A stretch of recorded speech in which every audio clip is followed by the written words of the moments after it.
ඔත්තු සේවා ලෝකේ රන්නකුරෙන් ලියවුණු නීතියක් තියෙනවා. ඒ තමයි සැකනම් වෙඩි තියන්න එපා. නමුත් 1973දී ලෝකයේ දක්ෂතම ඔත්තු සේවාව වන ඊශ්‍රායලයේ මොසාඩ් සංවිධානයට මේ රන් නීතිය අමතක වුණා. ඔවුන් හඹා ගියේ රතු කුමාරයා හෙවත් රෙඩ් ප්‍රින්ස් නමින් හැඳින්වූ ලෝකයේ භයානකම ත්‍රස්තවාදියෙක් පස්සේ. හැබැයි අන්තිමේට නතර වුණේ නෝර්වේ රටේ හිම පිරුණු පාරක තමන්ගේ ගැබිනි බිරිඳ ළඟ හිටපු අහිංසක වේටර් කෙනෙක්ව වෙඩි තියලා මරලා. ඇයි මෙහෙම වුණේ? උදෙක් වැරදි පුද්ගලෙක් හඳුනා ගැනීමක් විතරද? නැත්නම් ඊට එහා ගිය ලොකු ඔත්තු සේවා බිඳවැටීමක් මෙතන තිබුණද? අද අපි ගැඹුරින් කතා කරමු මොසාඩ් ඉතිහාසයේ සිදු ලොකුම විනාශය ගැන සහ ඔවුන්ට වරදින්න බලපෑ හේතු ගැන. අපි මීට කලින් මොසාඩ් එකේ තවත් අසාර්ථක මෙහෙයුම් දෙකක් ගැන වීඩියෝ ඉදිරිපත් කරා. ඔයා තාම ඒවා බැලුවේ නැත්නම් ඒවත් බලන්න කියලා මතක් කරන ගමන් අපි යමු අද වීඩියෝ එකට.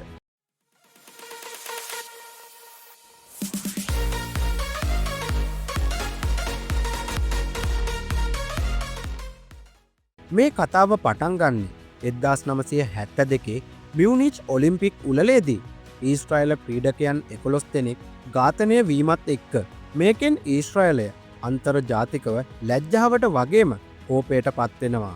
එවකට ඊශ්‍රායල අගමැතිනි ගෝල්ඩා මේය ඔපරේෂන් වර්ත් ඔෆ් ගෝඩ් හෙවත් කෝපේ දෙවියන් නමින් රහස් මෙහෙයුමක් අරඹනවා. අරමුණ පැහැදිලි. මේකට සම්බන්ධ හැමෝම මැරෙන්න ඕනේ. මේ ලිස්ට් එකේ අංක එකට හිටියේ අලි හසන් සලාමේ. ඔහු තමයි කළු සැප්තැම්බර් කණ්ඩායමේ මෙහෙයුම් ප්‍රධානියා. ඉතාම සූක්ෂම, හැඩකාර, බුද්ධිමත් මේ පුද්ගලයාව අල්ලන්න මොසාඩ් එකට ලොකු උවමනාවක් තිබුණා. මොකද ඔහු තමයි මේ ජාලයේ මහා මොලකරු. 1973 ජූලි මාසයේදී මොසාඩ් එකට තොරතුරක් එනවා. ඒ තමයි සලාමේ නෝර්වේ රටේ ලීලේ හමවල ඉන්නවා කියලා. දැන් හොඳට මතක තියාගන්න. ලීලේ හම කියන්නේ ඉතාම පොඩි නගරයක්. හැමෝම දන්නවා. අමුත්තෙක් ආවොත් මුළු නගරයම ඒ ගැන දන්නවා. මොසාඩ් කණ්ඩායම මෙතනට එනවා. ඔවුන්ගේ ඇස ගැටෙන්නේ අහමඩ් බුෂ්කි කියන මොරොක්කෝ ජාතිකයා. ඇත්තටම ඔහු සලාමිට පොඩි සමානකමක් තිබුණා. පාට, උස සහ කොණ්ඩය තරමක් සමානයි. මෙතනදි තමයි තහවුරු කර ගැනීමේ පක්ෂපාතීත්වය කියන මනෝවිද්‍යාත්මක කාරණය ඉස්මතු වෙන්නේ. ඒ කියන්නේ මොසාඩ් එකට ඕන වුණේ සලාමෙව දකින්න. ඒ නිසා ඔවුන් බුෂ්කි කරන හැම දෙයකම සලාමෙව දැක්කා. උදාහරණයකට බුෂ්කි ප්‍රංශ භාෂාව කතා කළා. මොසාඩ් එක හිතුවා අන්න හරි සලාමෙත් ප්‍රංශ භාෂාව දන්නවා. මේ එයාමයි කියලා. නමුත් ඔවුන් දැක්කේ නෑ බුෂ්කි බයිසිකලේ පැදගෙන වැඩට යන සාමාන්‍ය මිනිස්සෙක් බව. ජූලි 21 වෙනිදා රෑ 10:40ට විතර අහමඩ් බුෂ්කි එයාගේ ගැබිනි බිරිඳත් එක්ක ෆිල්ම් එකක් බලලා ගෙදර එනවා. බස් එකෙන් බැහැලා පයින් එද්දි කාර් එකක් ඔවුන්ව පහු කරලා ගිහින් නතර කරනවා. කාර් එකෙන් බැහැපු දෙන්නෙක් කෙලින්ම බුෂ්කි ළඟට ඇවිත් කිසිම වචනයක් කතා නොකර .22 පිස්තෝල වලින් වෙඩි තියනවා. උණ්ඩ 13ක් ඔහුගේ පපුවට සහ බඩට වදිනවා. Tamanගේ බිරිඳගේ කකුල් ළඟ ඔහු මැරී වැටෙනවා. මොසාඩ් කණ්ඩායම හිතුවේ ඔවුන් ලෝකය බේරාගත්තා කියලා. ඔවුන් වහාම එතනින් පලා යනවා. හැබැයි ඔවුන් දැනගෙන හිටියේ නෑ මේ වෙඩි පහරවල් වැදුනේ අහිංසක මිනිහෙක්ට විතරක් නෙවෙයි මොසාඩ් සංවිධානයේ කීර්ති නාමයටත් එක්ක කියලා. දැන් අපි කතා කරමු මේ වීඩියෝ එකේ වැදගත්ම කොටස. ලෝකෙම හොලෝපු මොසාඩ් එක කොහොමද මෙච්චර නොවටිනා විදිහට අසාර්ථක වුණේ? මේකට ප්‍රධාන හේතු 4ක් තියෙනවා. එහි පළමු හේතුව නම් වැරදි ස්ථානය සහ නොගැලපෙන උපක්‍රම. ලීලේ හම කියන්නේ ඊටාම නිස්කලංක නගරයක්. මොසාඩ් ඒජන්තවරු 15 දෙනෙක් විතර එකපාරටම මෙහෙට ඇවිත් කාර් රෙන්ට් එකට අරගෙන හෝටල් වල නවාතැන් ගත්තම ඒක නගරවැසියන්ට ලොකු සැකයක් වුණා. ඔවුන් පැරිසියේ සහ ලන්ඩන් වල පාවිච්චි කරන උපක්‍රම මේ පොඩි ගමක පාවිච්චි කරන්න ගිහින් නිකම්ම කැපිලා පෙනුණා. දෙවන හේතුව නම් කණ්ඩායමේ දුර්වලතා. මේ මෙහෙයුමට යැව්වේ මොසාඩ් එකේ හිටපු සුපිරි සෙට් එක විතරක් නෙවෙයි. හදිසිය නිසා ඊතරම් අත්දැකීම් නැති අයත් මේකට සම්බන්ධ කරගෙන තිබුණා.